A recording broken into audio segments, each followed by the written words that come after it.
Sean bienvenidos a una nueva edición de Método Charla.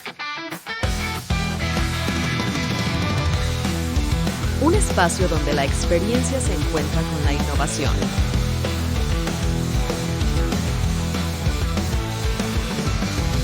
Jesús León y Herswin Pineda, dos profesionales con una trayectoria impresionante en el mundo de la tecnología, te invitan a dialogar sobre las tendencias que están definiendo nuestra era digital. Cada episodio es una oportunidad para aprender de invitados expertos y descubrir cómo la tecnología transforma nuestras vidas. Únete a la conversación y amplía tus horizontes con Método Charla. Hola, hola, hola. ¿Cómo buenas. Vamos. ¿Cómo Aquí, estás? llevado, pero bien. De cosas. Ahorita estaba viendo que Grok, Elon Musk liberó como los weight de Grok. Eso está bueno. Sí, No, no, pensé que Elon Musk fuese a hacer algo open source. sí, lo que hizo Meta en su principio y fue una locura, pues ahora la mayoría quiere liberar modelos como OpenAI, Mistral Me fue el imagino que para ver si la gente los segundo, empieza a usar. ahí con Grok. Sí. ¿Cómo? Que me imagino que para ver si la gente los empieza a usar, algo así. Sí. Lo otro fue el modelo de imágenes que lanzó Google, que es una locura. Ayer medio lo iba a ver, pero no lo... Ayer vi la noticia, pero no le presté mucha atención. Vi varias cosas. Yo voy a liberar mi plugin de WordPress, ya que estamos en el mundo del open source, para escalar sitios de WordPress al infinito y más allá. To the moon, como Elon Musk. Bueno, está de gracias pinga. el Le discurso. estoy echando un ojito y está bueno. Sí. No, luego ahondaremos en el tema, pero sí creo que soluciona muchos problemas que tiene la gente con WordPress, que es un poco lento. Sobre todo ataques y cosas. El tema de seguridad ahí, que está interesante.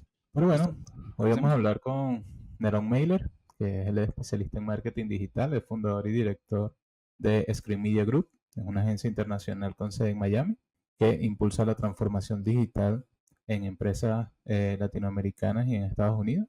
Él es pionero en e-commerce en Venezuela, innovador, con estrategias digitales y ha liderado más de 1.500 proyectos. Recientemente publicó un libro, El Juego Consciente, donde conecta el Kabbalah y el fútbol. Hoy nos acompaña desde Miami para compartir su visión sobre innovación, liderazgo y el futuro de marketing digital. Adelante, Neron, ¿cómo estás? Hola, Neron. Hola. ¿Cómo vamos? ¿Todo bien? Bien, un gusto estar aquí con ustedes conversando, charlando, compartiendo. Qué bueno. Pero ya va. No, ya. Es que me he perdido. Yo a veces me disocio, así que tranquilos. Yo por aquí ya tengo mis preguntas porque esto es mejor así, de una vez. Yo cumplí con mi parte. ¿Cómo vamos? Bien, listo, excelente. Entonces, aquí estábamos viendo como que empezó hace muchísimo tiempo. Creo que muchísimo tiempo para la gente joven, muchísimo tiempo quizás para nosotros, es como empezamos todos iguales. Pero, ¿qué lo llevó como a empezar hace tanto tiempo en esto de sitios web y todas estas cosas? Sí, bueno, yo comencé en 1995. Yo estaba estudiando New Media en Emerson College, que es una universidad en Boston, en Estados Unidos. Y me acuerdo en ese momento que fui como a la librería, como a la biblioteca, que tenía unas computadoras conectadas a Internet. Me acuerdo la primera vez que me senté en Internet y podías buscar, en ese momento podías buscar todo, ¿no? Como que ya estaba todo. Estamos hablando de 1995. Me acuerdo que perdí la clase, o sea, ese día no fui a clase, no hice nada, estuve sentado como 6 horas en la computadora tratando de entender esto de Internet, porque era algo totalmente nuevo para mí. Y ahí un poco como comenzó mi amor por el tema de Internet. O sea, que yo no me acuerdo en qué año, ni siquiera en qué fecha, en qué año yo vi Internet por primera vez. Pero sé que fue como... El año no me acuerdo específicamente. El año no, o sea, sé no. que era Dialog. Claro. 14.000 kbps, creo que era el modem. Claro, en ese momento yo solamente tenía un amigo que también estaba en Boston, que tenía internet y tenía email, y mis padres que tenían email porque, bueno, que yo me puedo escribir con ellos porque están en Venezuela. Entonces a mi amigo yo le mandaba un email desde de la universidad, que era donde tenía internet, y luego en la noche lo llamaba a contarle el email que le había enviado, ¿no? Porque era algo totalmente nuevo.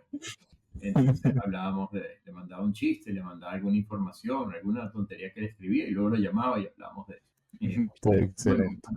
así comencé y luego yo trabajaba en la universidad en la oficina de admisión y lo que hacía ahí era trabajo, digamos, de correo. Nosotros preparábamos las carpetas que se hacían para poder enviar a la gente que pedía información, ¿no? Allá se envía todo por correo. Y había una persona que estaba encargada de la página web de la universidad, que era un estudiante.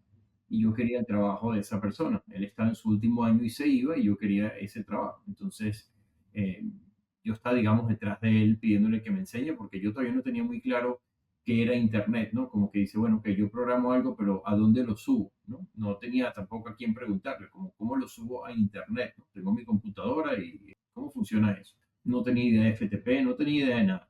Y él no me estaba queriendo ayudar porque ese era su trabajo, pero él tenía que montar el catálogo completo de la universidad después del verano. Y empezó el verano, ese era su último año en la universidad y estaba flojeando y no estaba montando todo. Y yo en algún momento me acerqué y le dije, mire, yo monto ese catálogo, no te preocupes.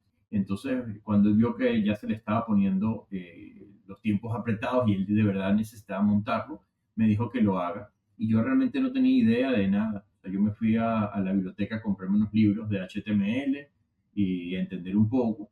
Empecé a armar algunas cosas, pero igual no sabía cómo subirlo. Entonces, cuando llegué, porque obviamente yo le dije que yo sabía hacerlo, ¿no? Entonces, cuando me reuní con él después del fin de semana, le mostré lo que tenía. Él obviamente se dio cuenta de las fallas que yo tenía y que no entendía, pero ahí como que ya me empezó a ayudar. Entonces, yo fui montando todo el catálogo de la universidad y cuando ya se graduó ya estaba todo montado y luego obviamente me quedé yo con el trabajo de él. Y eso también me permitió, cuando subí el catálogo, me permitió entender también todas las materias que había en la universidad y cómo tú podías tomar unas materias con otras.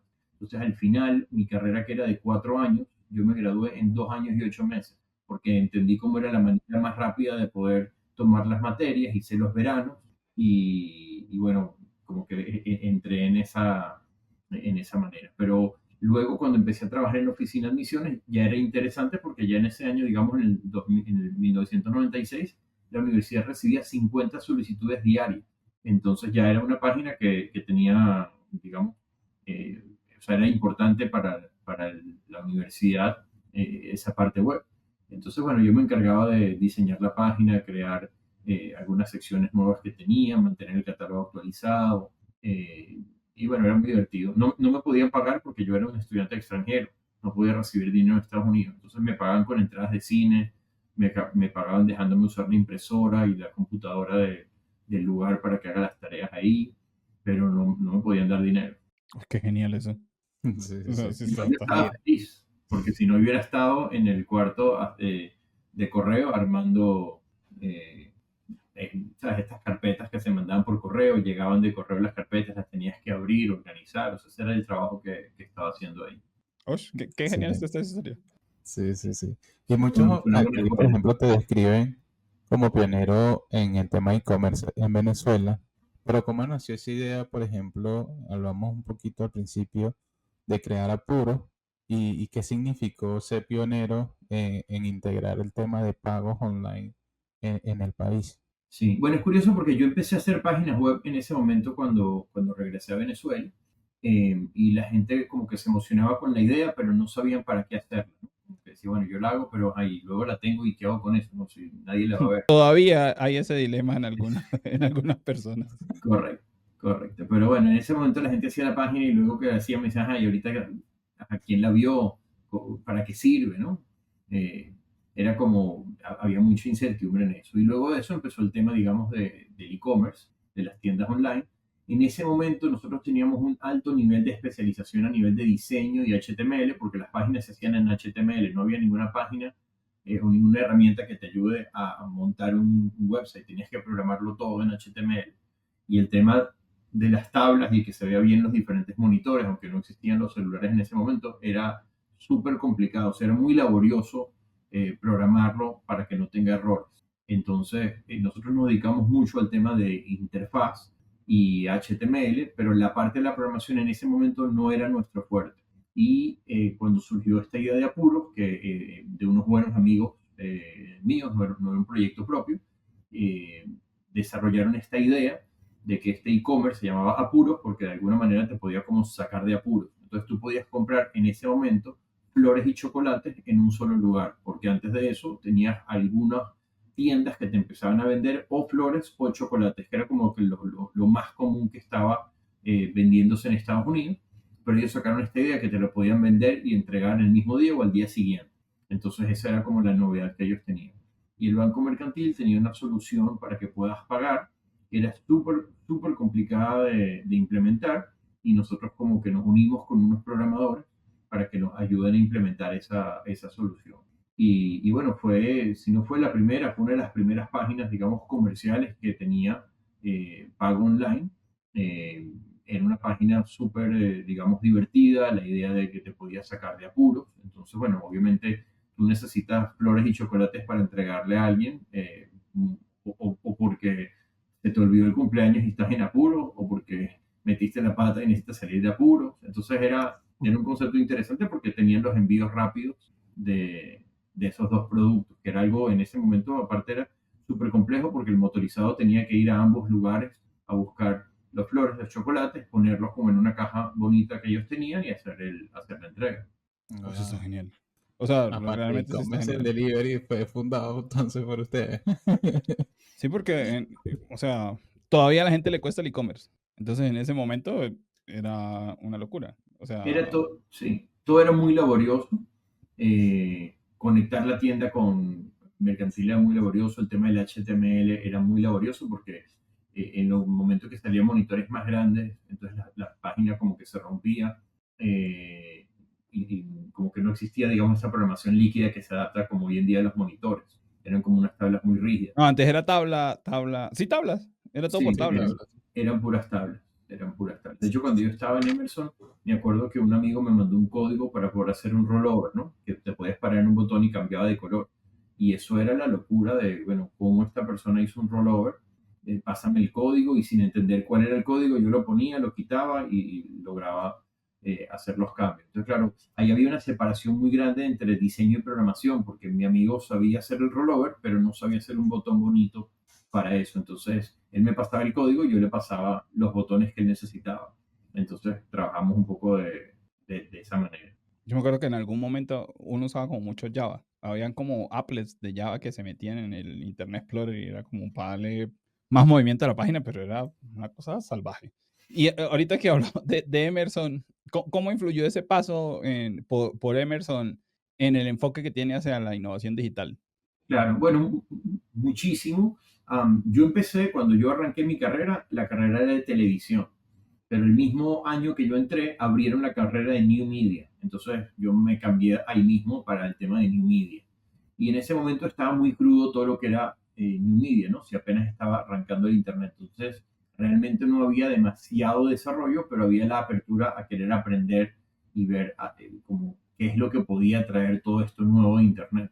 Yo creo que gran parte me ayudó de vivir en Estados Unidos porque te abre mucho la mente a las cosas que se podrían hacer. Y cuando regresé a Venezuela, como que tenía toda estas ideas revolucionarias que venían de Estados Unidos, como que me dio un avance, un impulso para poder hacer varias cosas. Yo tenía, que es un cuento, digamos, interesante. El presidente anterior de MIT, de la Universidad de MIT, es un venezolano que se llama, de apellido Rey. Y él me dio trabajo, digamos, en MIT, montando en el Media Lab. Habían unos papers, unos documentos, que ellos generaban, y había que subirlos y organizarlos, que era un trabajo extremadamente tedioso de hacer y que tenías que ser muy, como tener mucho atención al detalle, ¿no? Porque estabas montando estos directorios para que ellos luego puedan conseguir los archivos que necesitaban. Entonces era como el mismo trabajo que yo hacía en Emerson, en físico con las carpetas, pero era montarlo en digital para que ellos tengan acceso a la data. Y empecé a trabajar un poco con ellos, que también me permitió de alguna manera, bueno, tener el nombre de estar trabajando con la gente de MIT y empezar a tener experiencia un poco de trabajo con algunas cosas en Internet. Entonces, Sí, estuve y muy hablemos tiempo ahora, trabajando con ellos. si quieres, hablamos ahora, ya que estamos entrando en ese tema del avance que tuviste profesionalmente y dentro de esos desafíos, pues en tus inicios pasaste luego de Estados Unidos y tener el espacio de Mailer International Creator, pasaste a fundar Screen Media Group y hoy opera en varios países. ¿Cuál ha sido así el mayor desafío de llevar, por ejemplo, esa agencia de Caracas a los Estados Unidos, a otros mercados internacionales y cómo ha sido pues todo ese transitar dentro de la estructura tanto de Mailer como de Screen Media Group? Sí, bueno, yo inicialmente cuando tú te gradúas en Estados Unidos te permiten algo que llaman Practical Training, que te permiten trabajar un año en Estados Unidos si consigues un sponsor, o sea, una compañía que quiera contratarte. En ese momento yo no conseguí ninguna compañía que me quiera contratar, estuve dando vueltas de un lado al otro y la única compañía con la que estaba, digamos, avanzando en el proceso era en ese momento se llamaba Macromedia, que tenía una aplicación que se llamaba Flash. Yo no sabía cuál era la aplicación porque estaba por salir esa aplicación y ellos contrataban 250, digamos, recién graduados para que hagan soporte técnico telefónico. Y a partir de ahí, de esos 250, después de un año, 50, digamos, subían y pasaban al siguiente nivel y así iban avanzando. Yo no sabía de qué software estaban haciendo, era un software nuevo que estaban por lanzar y no me agradaba mucho la idea de dar atención telefónica y dije, de repente paso un año aprendiendo un software que luego no llega a nada, ¿no? Que nadie usa, porque era algo muy nuevo. Y bueno, yo rechacé esa opción y preferí irme a Venezuela. Entonces ahí fue cuando comencé con Mailer Interactive Creations, que venía del nombre con el que yo firmaba mis proyectos en Emerson, ¿no? Firmaba Mailer y luego le puse como Mailer Interactive y al final le puse Mailer Interactive Creations y así fue como comencé. Y bueno, luego de ahí hubo un momento en que ya todo el mundo tenía una página web y no sabíamos qué vender más, ¿no? Porque ya, digamos, el mercado en ese momento estaba medio saturado en el sentido de que todavía el e-commerce no había despegado y la gente decía, bueno, ya yo tengo mi página web, ya no necesito que me hagas más nada, ¿no? Entonces no tenía clientes nuevos, entramos como en un pánico de, bueno, esto ya llegamos al tope de internet, ¿no?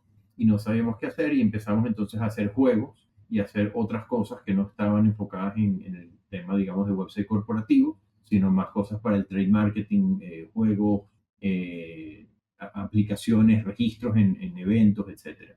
Y entonces creamos esta nueva dirección de Screen Media Group, donde empezamos a trabajar todo ese tema de pantallas táctiles, juegos, etc. Luego eso se fue deteniendo un poco porque el costo de tener y de mover equipo de computación, o sea, computadoras que en ese momento tenían monitores grandes y CPUs pesados, moverlos de un lugar al otro, la seguridad que necesitabas, más que la mayoría de los clientes lo necesitaban solo un fin de semana, entonces luego tenías que llevarte ese equipo y tenerlo la semana o te lo querían alquilar solamente por viernes, sábado y domingo. Entonces, claro, en un mes lo alquilaba simplemente de repente 10 días. Entonces no era muy rentable, ese modelo de negocio no lo teníamos bien concebido, no estaba funcionando bien. Y luego Internet volvió a agarrar un poco la fuerza con el tema de e-commerce y bueno, se fue expandiendo y estuvimos un largo tiempo haciendo los juegos hasta que en algún momento dijimos, bueno, aunque nos divierte hacer eso, vamos a concentrarnos con el tema de Internet. O sea que siempre hay como un proyecto que uno dice, este es el proyecto que es un antes y después.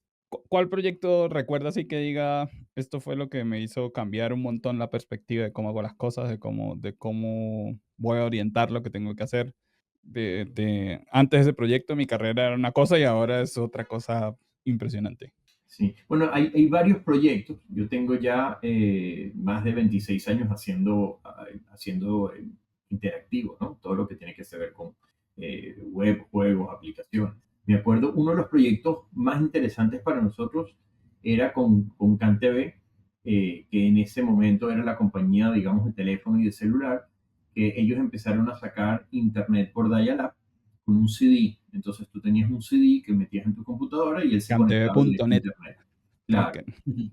Entonces el CD que hicimos, en vez de que sea circular, pues podías hacerlo como chiquitico, como si fuera el tamaño de una tarjeta de crédito. Entonces hacíamos el CD que tenía el hueco en el medio y cuando ponías el CD hicimos toda una animación para explicarle a la gente paso a paso cómo tenía que conectar el modem, cómo tenía que conectar el cable, cómo tenía que hacer todo el proceso, ¿no? Para podérselo a la gente muy sencillo. Entonces fue, digamos, una aplicación multimedia donde tú tenías menú de navegación, seleccionaba. Era un proyecto que se hicieron 160.000 CDs en ese momento. Y el tema de la interfaz tenía que estar, digamos, muy claro. Cuando hacías un website en ese momento, bueno, tú querías que haya una buena interfaz, pero cuando haces 160.000 CDs y que en ese momento era un montón, ¿no? Y estabas con gente que no tenía idea de la tecnología, que no sabía que era Internet, que era la primera vez que se estaba conectando, que no sabía que era un módem, que no sabía nada, ¿no? Entonces, digamos, la necesidad de la interfaz, de la atención al detalle, de pensar cómo un usuario nuevo se pensaba a este CD multimedia, fue un reto bien importante como un proyecto, digamos, de gran envergadura. Eso fue una de las cosas, bueno, uno de los proyectos emblemáticos que logramos hacer. Qué locoso. Yo Sí. me acuerdo sí. De la tarjeta sí no, pero sí me acuerdo haber visto tarjeta, probablemente sí. Pero sí me acuerdo que, o sea, justo ahorita que lo dijo, sí habían unos sí que eran, sí, era una tarjeta, era como una tarjeta de presentación. Sí. Sí, tú podías agarrar el CD y lo podías cortar en el formato que quisieras. Sí. Y el del cantv.net sí me acuerdo que era como pues para que la gente entendiera primero qué es internet, qué es un modem, qué es todo, cómo se conecta, porque era como el AutoKit de instalación, algo así. Correcto, Ajá. correcto, tal cual. El kit de autoinstalación, que es salvaje, el AutoKit. O sea, Sí, así es. Mira, y en tu paso también, dentro de tu carrera profesional, has impartido clases universitarias. Pues esto también abre un montón de aprendizaje. Pero, ¿qué te dejó? ¿Qué te dejó compartir con los jóvenes, impartir todo lo que es la parte de enseñanza que tuviste, de la parte de multimedia y toda esta parte de nuevas tecnologías? Sí, es una experiencia increíble poder dar clases por todo lo que eso implica. En la Universidad Metropolitana querían abrir una cátedra, digamos, unas materias electivas de multimedia para la gente que estudiaba sistemas. Y bueno, me contrataron a mí. En ese momento fue interesante porque yo ayudé a armar el pensum, ¿no? Había que armar un pensum y era todo eso muy nuevo. Eso habrá sido, no sé, el 2000, 2001, 2002. Entonces, bueno, armamos ese pensum y estuve, creo que un año y medio dando clases. Luego lo dejé porque realmente consume mucho tiempo entre el tener que ir a la universidad, o sea, el ir y venir, más el horario de clases consumía mucho tiempo y aparte tenía que revisar tesis, como era parte de las labores que tenía. Entonces era muy complicado. Sin embargo, hicimos una tesis, bueno, hicimos, digamos, yo estuve como el profesor que asistía como el tutor, que era una mesa que era touch. Entonces, era una mesa que estaba llena de unos LEDs por debajo y tenía como con el dedo, tenías estos sensores. Entonces, la idea era hacer como un bar interactivo. Entonces, tú ponías el vaso en la mesa, él sentía el vaso y como que le hacía como un aro de color y lo podías mover. Y bueno, hicimos ese proyecto que en ese momento era súper, súper innovador porque no existían como tal pantallas touch de ese tamaño y eran todas computadoras, ¿no? No era como una mesa normal. Entonces, eso fue un proyecto bien interesante que hicimos y con algunas de las personas que digamos, estudiaron, que eran, digamos, estudiantes. Luego de eso me llamaron cuando entraron a trabajar en algunas compañías y, bueno, me abrió también las puertas a trabajar con algunas compañías interesantes y luego con algunos también quedé de una muy buena relación porque, bueno, luego trabajamos juntos.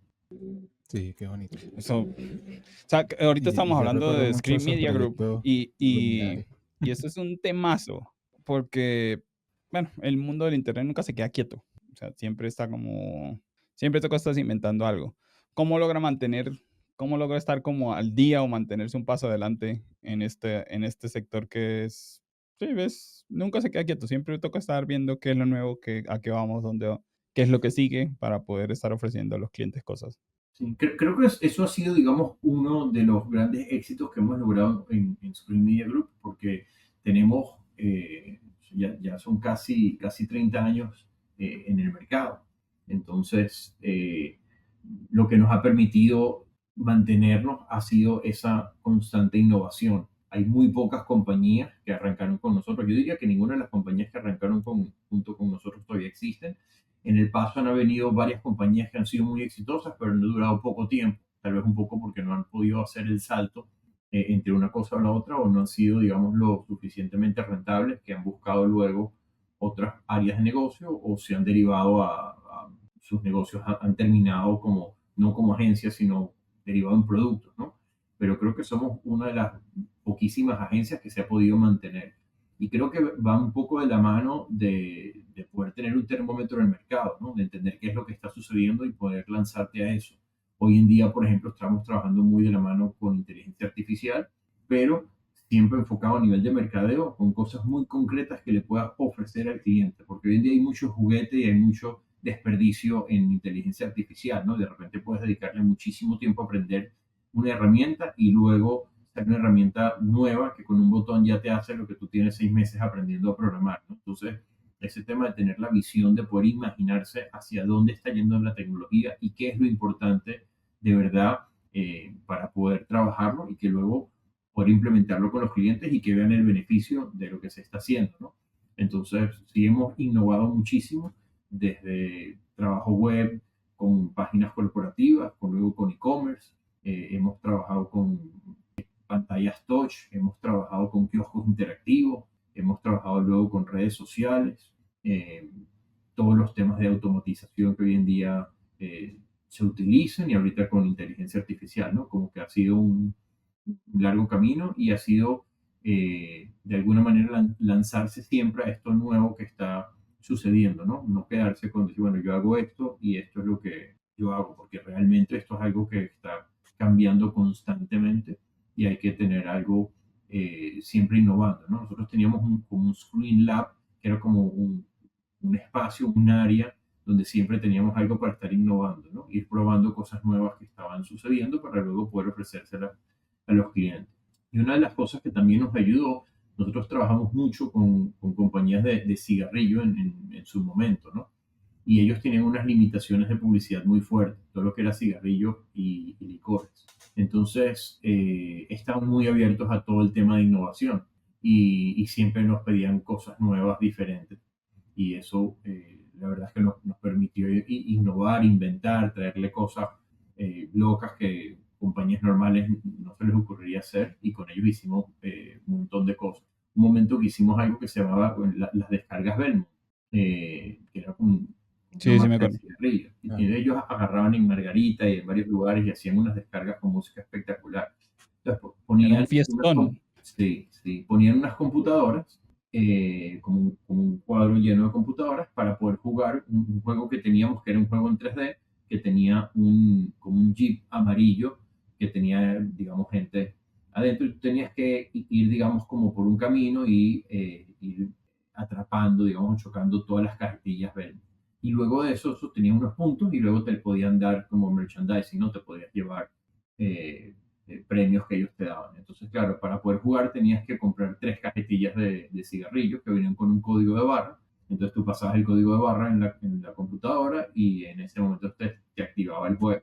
Y bueno, teníamos un servidor central donde podía manejar todo eso para que la gente no pueda volver a usar el código de barra y para que pueda acumular los puntos, y con eso ahí mismo entonces te podían dar algunos premios. Entonces, claro, eso eran cosas que en ese momento eran desarrollo que te puede tomar 6 meses montar algo como eso y al final estabas corriendo, pero te da la oportunidad de hacer un sistema, de hacer un juego 3D, de inventarte las ideas que quisieras. La verdad es que eran proyectos maravillosos. Sí, maravilloso. Y fíjate, casualmente hablabas ahorita de inteligencia artificial, pero ¿cómo ves que estás transformando tu industria, que principalmente es el tema del marketing y, y todo este tema de automatizaciones? ¿Cómo lo ves tú el uso de inteligencia artificial principalmente en el marketing en los próximos años? Claro, bueno, inteligencia artificial no se está volando el marketing, se está volando todo. O sea, hoy en día, si no sabes usar inteligencia artificial y eres un profesor de natación, te empiezas a quedar atrás, porque va a llegar un profesor de natación nuevo que luego le va a poner no sé, un anillo al estudiante y va a poder medir todo lo que está haciendo y va a sacar unas tablas y te va a poder dar información y va a tener un montón de data interesantísima, ¿no?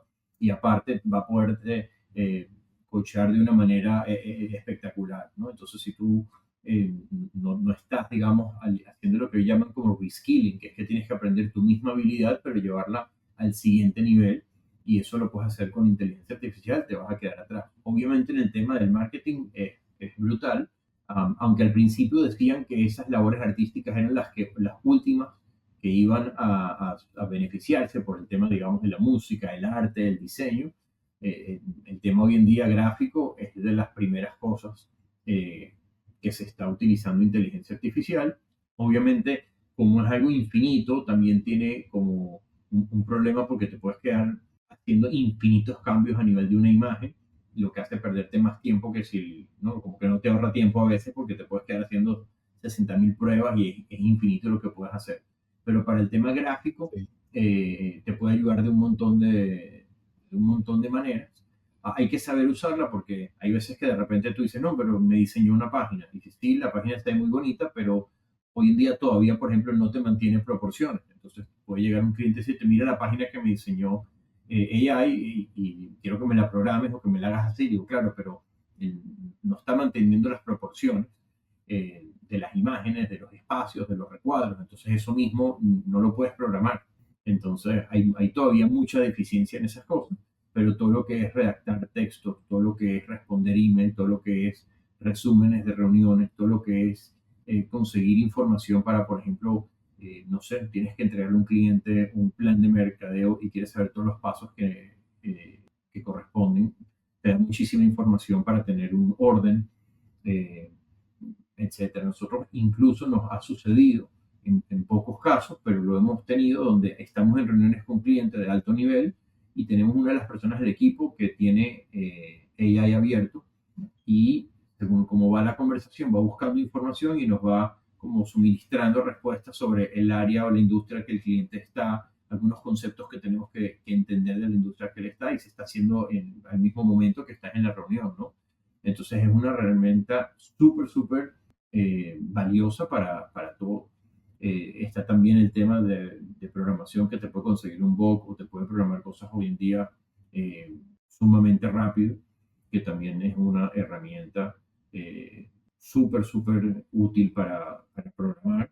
Y para mí hoy en día es como una navaja suiza, ¿no? Es como una herramienta más que tú utilizas en el día a día para todo lo que vayas a hacer, porque siempre va a poder hacer, o sea, mejor que tú en el sentido que tiene muchísima más información y que te lo puede responder muy rápido. Entonces yo creo que lo que va a empezar a suceder es que van a empezar a pasar dos cosas. Por un lado, se va a integrar inteligencia artificial en todas las herramientas. Entonces, cuando vayas a redactar un email, ya no vas a tener que ir a ChatGPT a que te lo redacte, sino que ahí mismo vas a tener un botón que dice redactar, que te haga del texto que escribiste, o si alguien te escribe en otro idioma, le vas a dar un solo botón y ya mismo te lo va a traducir o te lo va a resumir. Digamos que hay herramientas que están empezando a hacer eso, pero eso va a ser, digamos, algo estándar, ¿no? O, por ejemplo, que tú le puedes simplemente hablar y él te redacte y te ayude a organizar toda la información que vas a poner. Entonces, eso va a empezar a hacer, así como las herramientas de diseño también van a tener, que ya muchas la tienen, pero va a ser de alguna manera algo muy básico, ¿no? Botones para quitar una persona, agregar alguna cosa, los botones de edición de video también hay unas opciones cosas que tomaban meses en hacer, se pueden hacer ahorita en minutos, ¿no?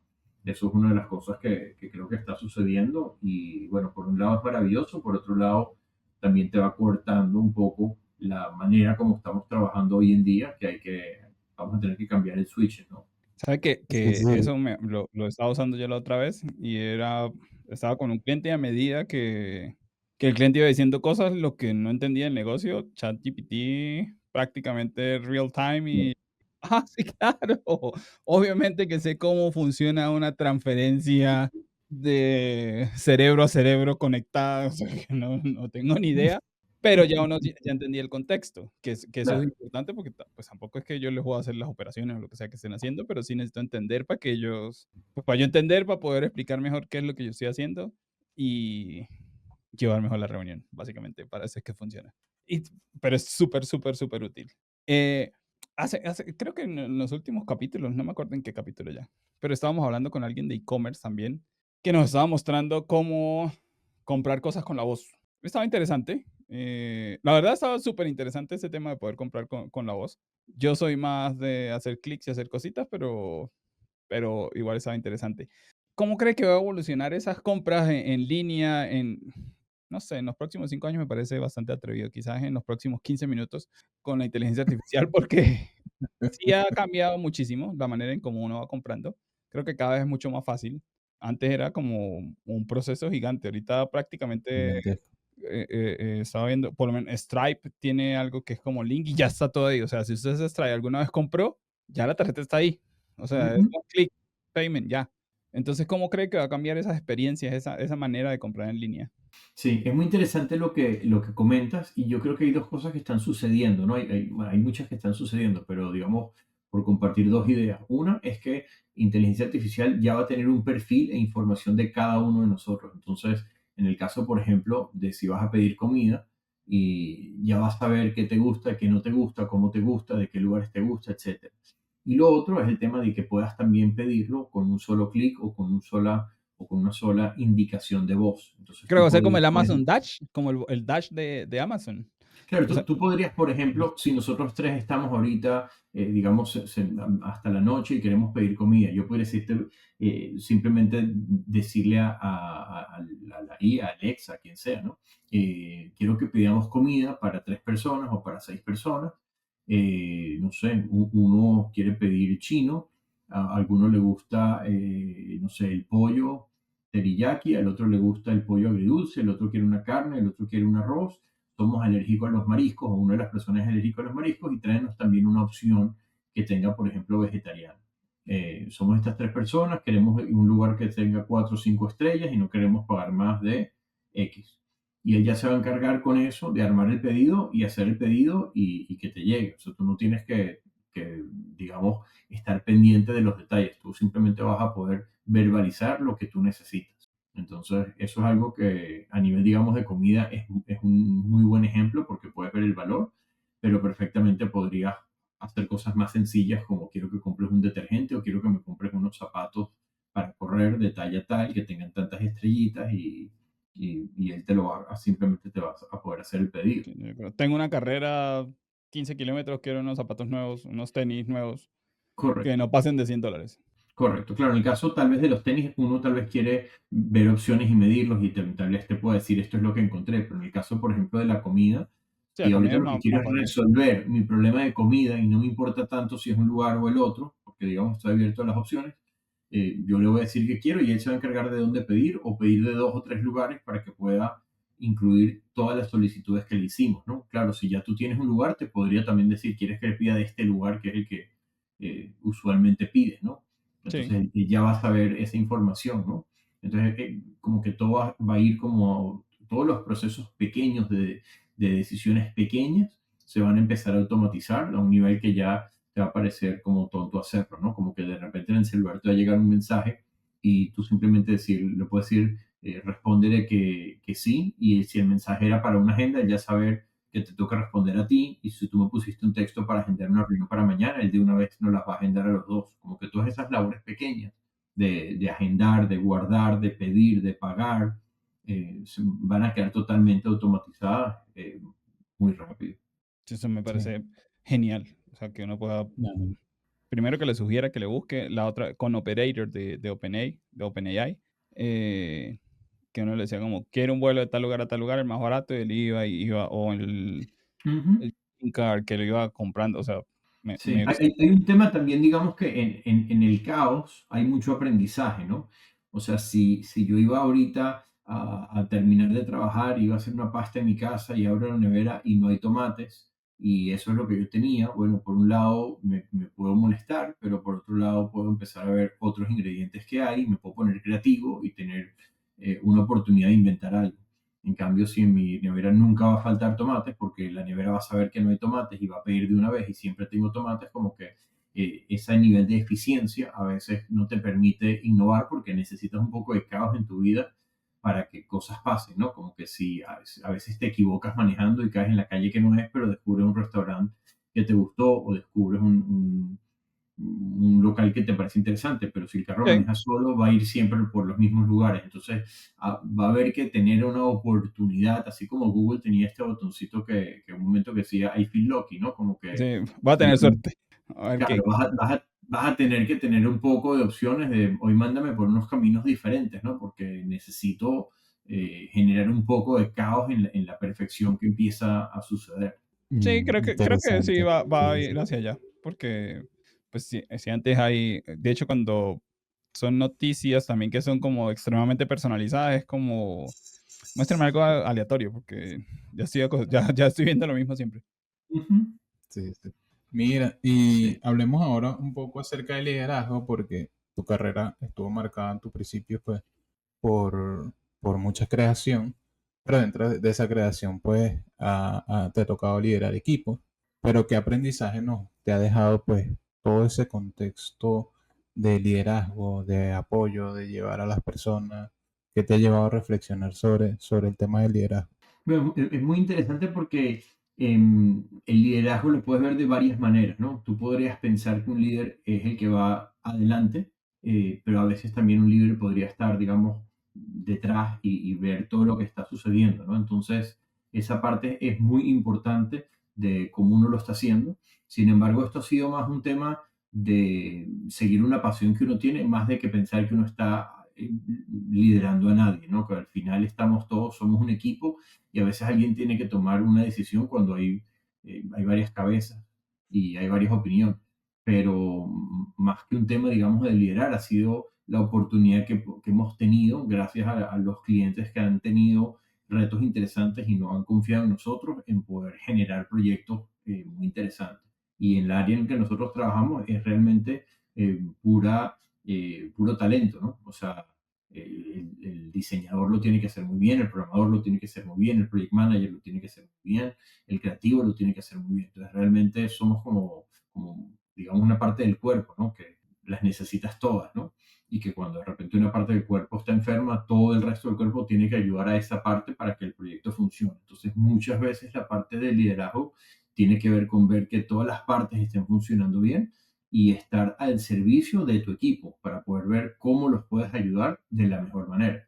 Y bueno, en ese camino uno comete un montón de errores, pero al final hay algunos aciertos y eso es lo que te va permitiendo avanzar. Así es.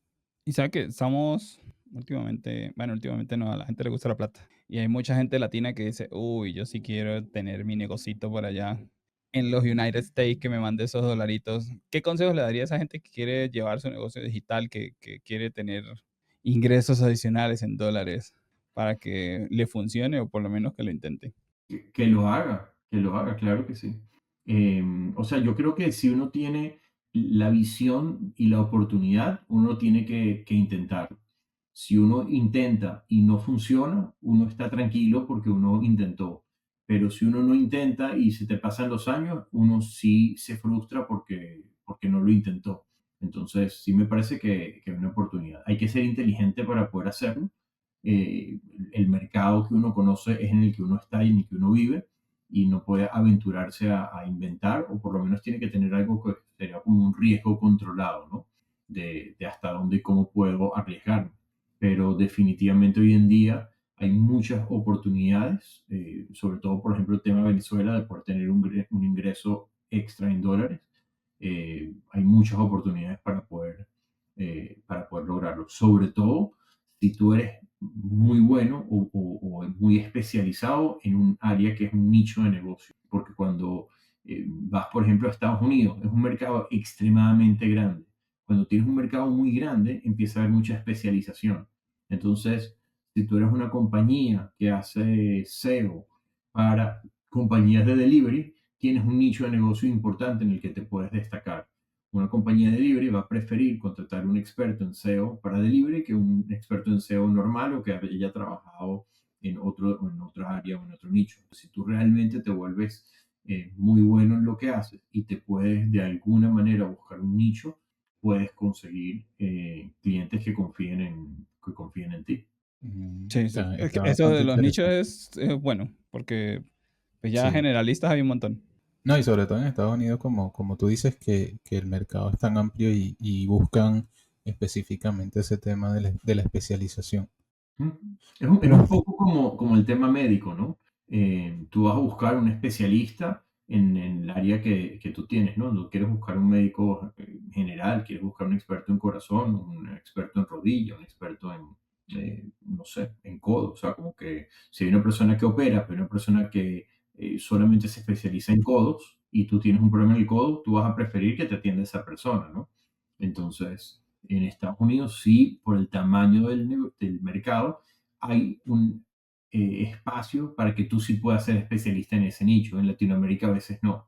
Entonces, con esa mentalidad de yo programo, digamos, una mentalidad venezolana o latina, de yo resuelvo lo que venga como sea, de repente vas a Latinoamérica y dices, yo soy un programador y yo resuelvo lo que sea, eso está muy bueno. Pero en Estados Unidos eso no es bien visto porque no necesito lo que sea, yo necesito algo muy específico y si tú eres especialista de eso, entonces tienes un espacio. Si eres genérico, tu valor es mucho menor.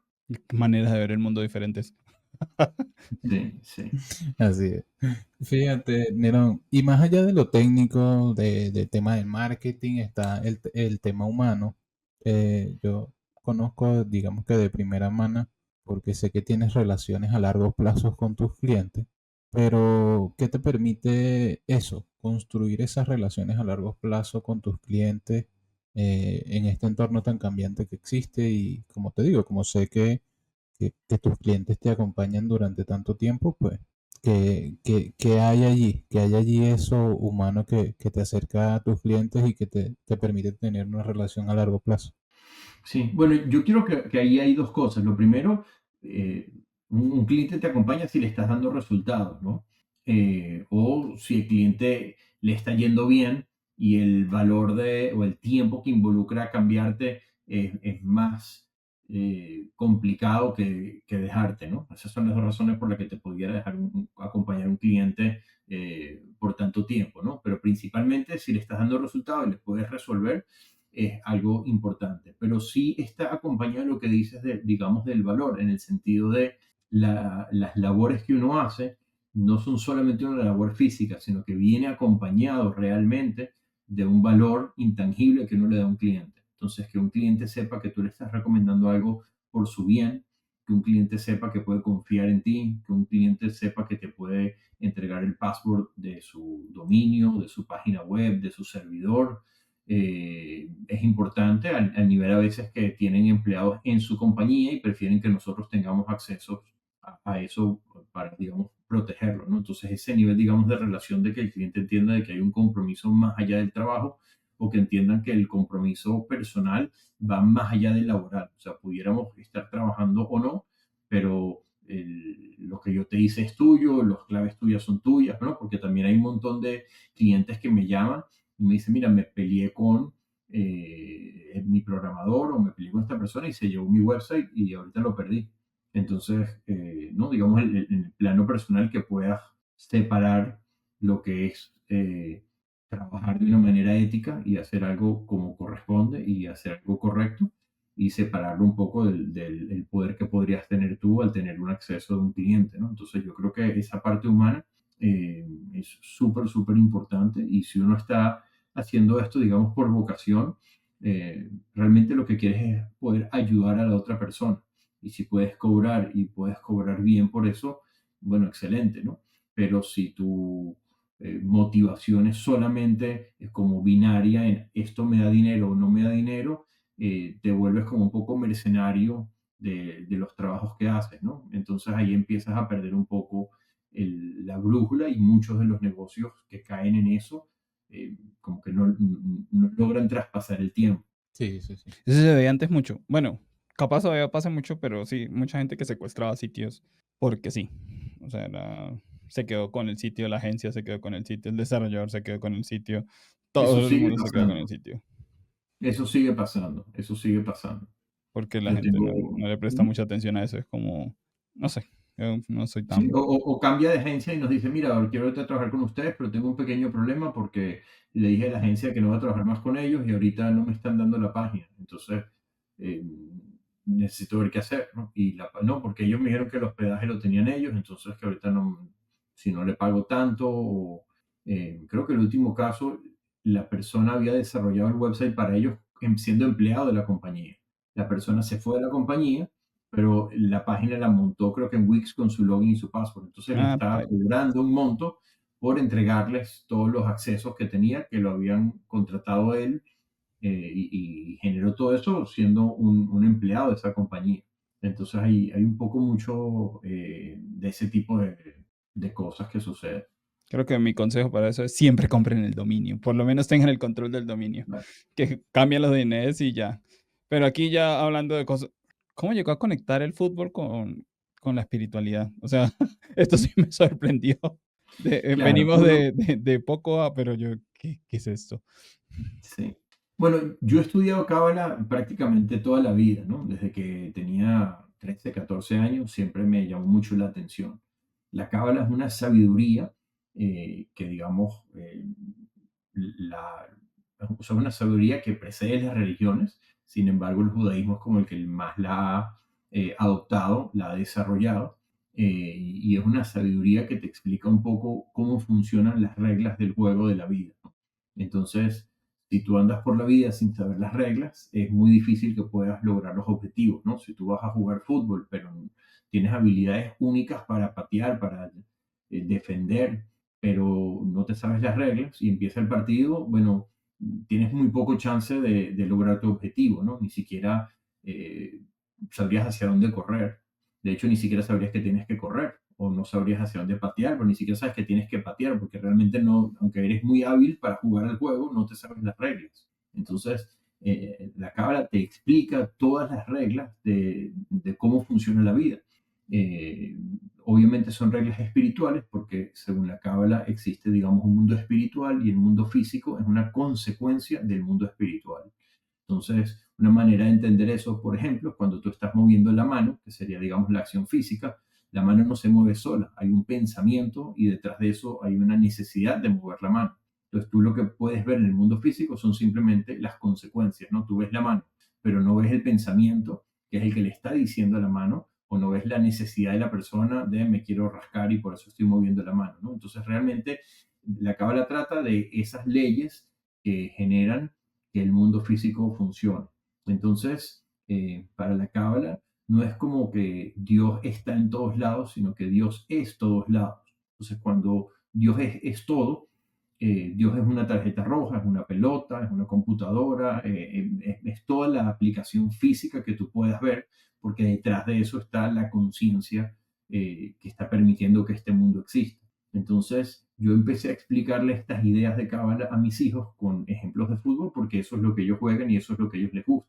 Y de alguna manera pude armar un poco toda esta estructura que se llama el árbol de la vida, que son unos escritos de cabalistas que datan de hace más de algunos 2000, 3000 años, que están escritos inicialmente en arameo, que hoy en día si lees esos libros son muy difíciles de comprender, y traté de llevarlos con ejemplos de fútbol para que cualquier persona los pueda entender. Entonces, bueno, a partir de ahí fue que surgió esta idea y empecé a explicarle a mis hijos de esta manera, le fui dando forma y al final terminó en un libro bueno, que al final publiqué y que estoy compartiendo. Qué genial está eso. O sea, demasiado bien. Sí, sí, ahí sí lo vemos, por ejemplo, con un ejemplo, digamos, a nivel, digamos, de fútbol y de computación, ¿no? Técnico. Tú tienes, por ejemplo, un videojuego, pero cuando tú te bajas un videojuego, te agarras en la consola y te bajas el videojuego, en lo que tú te bajas ese archivo comprimido. En ese archivo comprimido están todas las jugadas de fútbol que tú podrías hacer. Están todos los equipos, está toda la información, la música, las opciones, todo el potencial de todo lo que tú puedas jugar en ese juego de FIFA, está en ese archivo comprimido, ¿no? Que es como la semilla, pero no lo puedes jugar. Para que se pueda jugar tienes que instalarlo y necesitas, digamos, un joystick y necesitas un televisor, que es donde eso se ve, ¿no? Entonces, de alguna manera, el mundo físico que nosotros vemos es como el televisor que tiene los muñequitos jugando, pero realmente lo que estás viendo en la pantalla es una consecuencia, no es una causa. La causa la genera la programación del juego y el jugador que está controlando a esos muñequitos. Pero tú lo que piensas es que lo que existe es lo que estás viendo en la pantalla. Entonces nos pasa que hoy en día con nuestros sentidos vemos las cosas en el mundo físico y pensamos que eso es realmente lo que está sucediendo.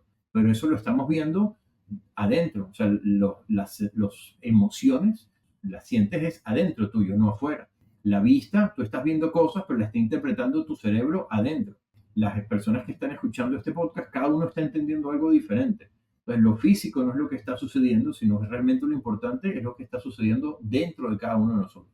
Pero la cábala se concentra mucho en entender, digamos, en ver hacia adentro, de que tú entiendas qué es lo que está sucediendo, y cuando tú puedes de alguna manera entenderte y estar en balance, el exterior automáticamente cambia, porque es como una persona que aprendió a jugar y ya sabe cómo darle a los controles, y entonces en el momento en que das los controles correctos, lo que se empieza a reflejar en la pantalla ya empiezan a hacer las jugadas correctas. Entonces, si bien un montón de veces te sigues equivocando, porque esto no es como que hoy en día la gente dice, no, que el despertar espiritual, no, yo ya desperté y estoy esperando que las otras personas despierten, ¿no? Eso es un poquito una comunicación de redes sociales, pero no es una espiritualidad real, ¿no?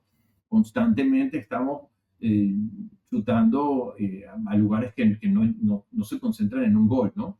Estamos constantemente intentándolo, pero si ya tú sabes hacia dónde quieres intentar, si ya tú tienes, digamos, las coordenadas en el joystick, por lo menos sientes que estás yendo hacia un lugar donde estás avanzando y no sientes que estás perdido, que es realmente lo que le está pasando a la mayoría de la gente hoy en día, que por más que tenga a veces incluso un trabajo, una posición económica o una pareja, se siente que está como muy perdido, ¿no? Y es un poco la idea de poder traer estas ideas en este libro.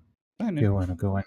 Ya saben, gente, el juego consciente. ¿En dónde lo consiguen, Nerón?